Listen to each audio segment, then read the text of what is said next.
दोस्तों आज के इस टेक्निकल युग में कंप्यूटर और मोबाइल मानव जीवन का एक अहम हिस्सा बन गया है। और अगर आप भी कंप्यूटर, लैपटॉप, मोबाइल, टीवी इत्यादि यूज करते हैं तो आप रैम और रोम के बारे में कहीं ना कहीं जरूर सुने होंगे, क्योंकि इन दोनों के बिना कोई भी काम हो ही नहीं सकता। कहने का मतलब ये सारे जो गैजेट्स हैं ये चल ही नहीं सकते। तो आज की इस वीडियो के अंदर हम आप लोगों को समझाने वाले हैं कि रैम और रोम क्या होता है, क्या अंतर है दोनों में, क्योंकि आज के समय में भी बहुत सारे लोग रैम और रोम के बारे में नहीं जानते हैं, लेकिन नाम हमेशा लेते रहते हैं कि इतने जीबी का रैम हमारे मोबाइल में जरूर होना चाहिए, लेकिन उसका काम क्या है, सही यूज क्या है, रोम क्या है, इन दोनों में अंतर हम लोग जानेंगे और भी बहुत कुछ जानेंगे। क्योंकि कमेंट भी कई बार हम लोगों ने देखा है कि लोग जानना चाहते हैं, एक्चुअली इसके बारे में समझना चाहते हैं, इसीलिए मैं वीडियो लेकर के आया हूं। बस समझने के लिए वीडियो साथ अंत तक बने रहें, बहुत इंफॉर्मेटिव वीडियो होने वाली है। वीडियो पसंद आती है प्लीज वीडियो को लाइक करें और अपने मित्रों के साथ शेयर भी करते रहें। आइए दोस्तों आगे हम लोग बात करते हैं। तो सबसे पहले हम लोग जानते हैं कि रैम क्या होता है। तो रैम का पूरा नाम रैंडम एक्सेस मेमोरी होता है और रैम कंप्यूटर का वह मेमोरी होता है जो सिर्फ सीपीयू का कार्य करने के लिए डाटा और प्रोग्राम को अपने पास रखता है, क्योंकि यह भी एक सीपीयू का ही भाग होता है। रैम में स्टोर डाटा को सीपीयू डायरेक्ट एक्सेस कर सकता है और अपना कार्य कर सकता है।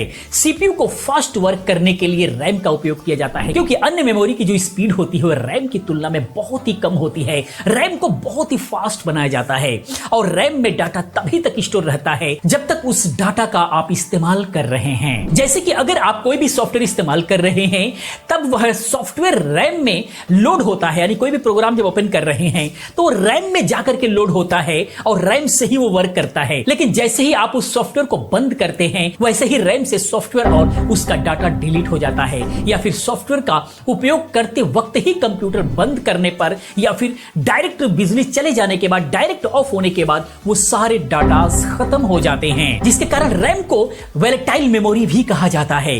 कहने का मतलब यह है कि जब तक आप अपने पीसी पे काम कर रहे हैं, जैसे मान लीजिए आप कुछ टाइप कर रहे हैं, तो जो टाइप कर रहे हैं आपके स्क्रीन पे दिखाई दे रहा है, तो वो सारी चीजें रैम के माध्यम से हो रही हैं और वो जब तक आपको दिखाई दे रहा है वो रैम के अंदर ही है। जब आप कंट्रोल एस प्रेस करते हैं यानी कि सेव करते हैं, तब जाकर के वो आपके एसएसडी में जाता है, यानी जहां सेव करते हैं वहां जाता है। मान लीजिए वो फाइल कहीं पे सेव कर रखे हैं और सेव करने के बाद कुछ टाइप कर रहे हैं, 2-4 लाइन टाइप किया और आपने सेव नहीं किया, कंट्रोल एस नहीं प्रेस किया, तो क्या होगा, वो अभी सेव नहीं है।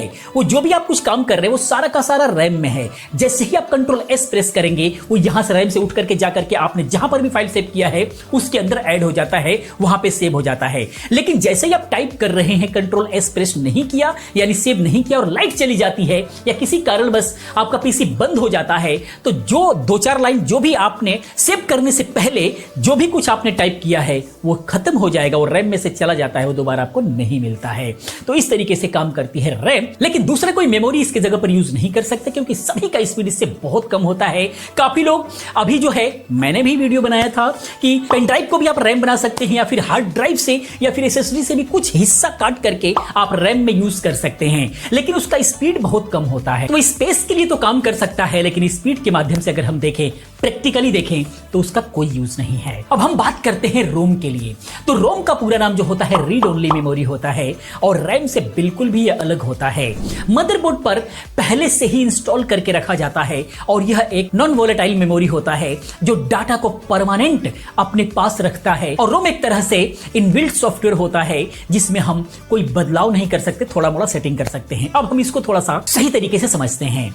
जैसे आपका पीसी है या फिर मदरबोर्ड है, आप उसको जब भी आप यूज करते हैं, लगाते हैं, मान लीजिए अगर आपने विंडोज को इंस्टॉल नहीं किया, उससे पहले आप बायोस को ओपन करते हैं या फिर आप कंप्यूटर को जब भी ऑन करते हैं तो थोड़ी देर बाद जो है ऑन होकर के आपके सामने आ जाता है।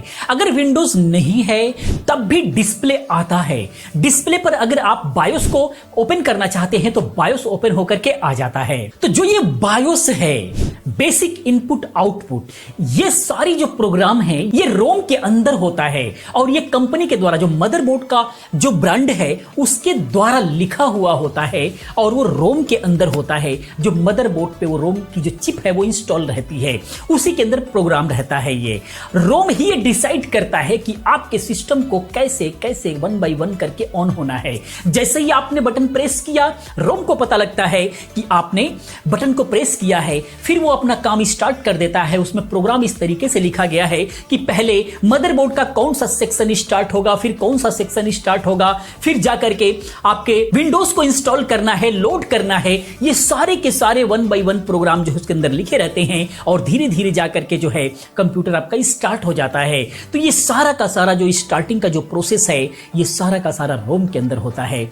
और ये रोम जो होता है, इतना ही नहीं, बहुत सारे जितने भी सारे इलेक्ट्रॉनिक्स डिवाइसेस होते हैं उन सब के अंदर जो है आते हैं, यहां तक कि वॉशिंग मशीन वगैरह के अंदर भी आते हैं। वो सारे के सारे प्रोग्राम जो है उसके अंदर करके रखे जाते हैं, जिसके माध्यम से ऑटोमेटिक जितने भी सारी मशीनें हैं उसके अंदर रोम जरूर मिलेगा, जो कि कंपनी की तरफ से वो लिखा हुआ होता है कि किस तरीके से उसको ऑपरेट किया जाना है।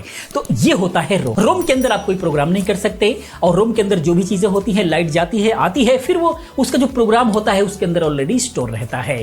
तो इस तरीके से रोम काम करता है और रैम काम करता है। तो दोस्तों मैं उम्मीद करता हूं कि रैम और रोम आपके समझ में आया होगा। फिर भी अगर किसी भी प्रकार का कोई क्वेश्चन है, कोई जानकारी चाहते हैं तो कमेंट कीजिए, मैं उस पर भी वीडियो बनाने की कोशिश करूंगा।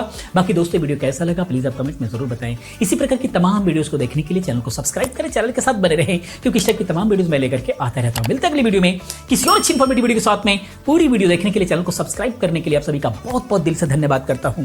आपका दिन शुभ हो।